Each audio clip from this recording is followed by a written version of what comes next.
Hi. Welcome to Trinity Cathedral and to Holy Saturday. My name is Matthew Lawrence. I'm the Canon for Spiritual Formation here at Trinity Cathedral. You know, if ever there was a day for a silent retreat, this is the day. You know, this is the time to really take a breath in silence. Of course, for the disciples, this was a day of unimaginable grief and fear and disorientation.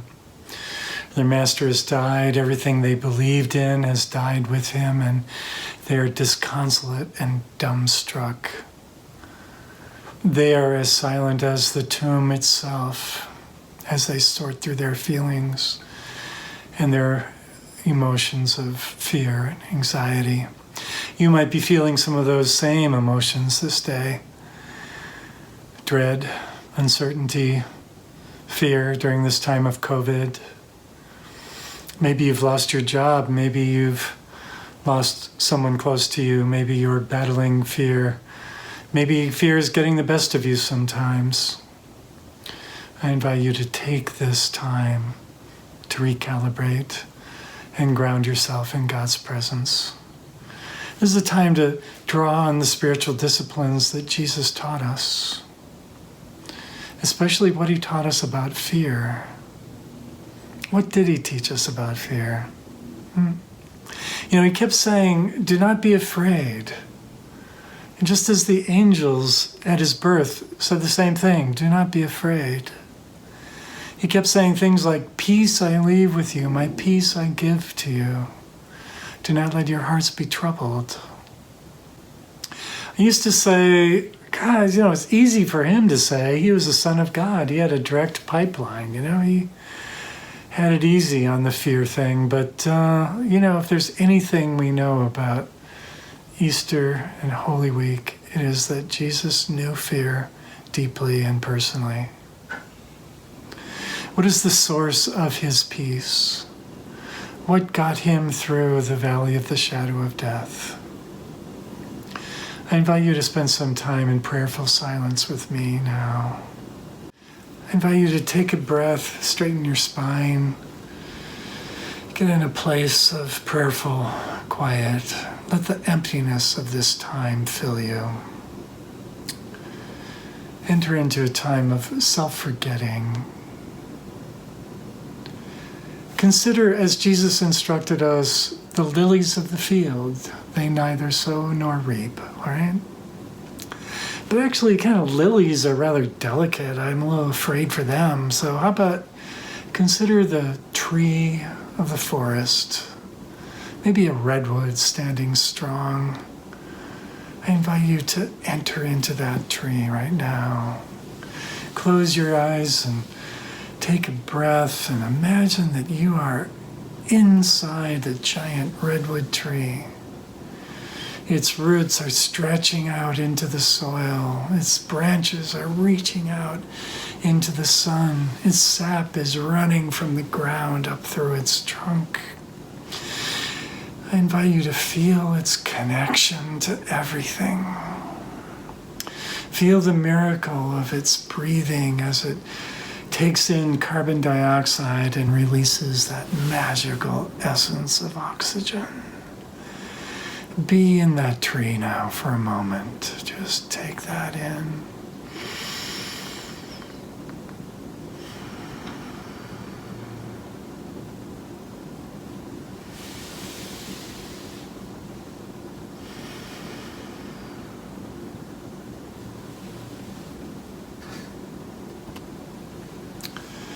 Now imagine, if you will, you're still in that tree.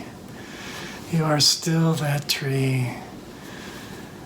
But you are aware that nearby there is a tomb. There's a large stone sealed around the entrance.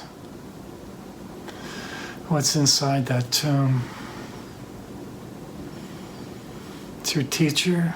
Is it your master, your lover? Is it your spouse? Is it your friend, your brother or sister? Is it you yourself? What's inside that tomb? Is it your own hopes and dreams, all your expectations and goals, all of your plans, all your ideas for your future? Stay there in the tree. Stay there in the tree and just witness that tomb. Inside is all of your grief, inside is all your fear, inside is all of your worry, and all of it has been stilled. All of it is silent now. Continue to breathe as that tree. Continue to let your roots sink into the earth. Continue to feel the sun on your branches. Continue to feel that amazing transfer of energy as carbon dioxide turns to oxygen, and regard that tomb, that place of death and silence. Be the tree in the presence of the tomb. Feel that tree's life in the presence of the tomb.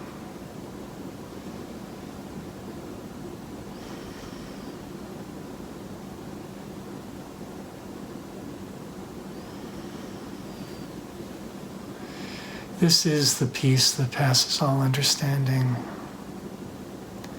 It's not your peace. You didn't manufacture it. It's not something you created. It's the peace of the tree. It's the peace of the earth itself. It's the peace of the undivided universe. It's the peace of God, where there is no separation at all. You know, all that sense of separation is just what we've manufactured in our own heads. As we enter into the reality of God and God's creation, we recognize there is nothing to worry about. I invite you to bring that sense of peace into the great vigil of Easter tonight. That's where we'll witness the original fire of new life. We will hear about the creation. We'll go with the tribe of Israel to escape from slavery. We will be in the valley of the dry bones. We will be in the garden where the tomb is. I invite you to bring God's peace into that service. Let these ancient stories and songs wash over you as if for the first time. Let these stories and songs be like the wind in the branches of the tree. Just let them wash over you. Continue to practice this discipline of self-forgetting. As the wind sings in your branches, let these stories speak to you. Enter into the original fire as it's created anew. Enter into the tribe of Israel hunkered down during that dreadful Paschal night. Enter into those dried up bones as they rattle together into a living, breathing company of warriors. Enter again into that tomb and wait there and watch. See what happens. As you go into the Easter Vigil service tonight, you're going to need a couple of things. You're going to need a candle so you can participate in the lighting of the new fire. You're going to want a noisemaker of some kind, maybe a pot to bang on or some keys to rattle.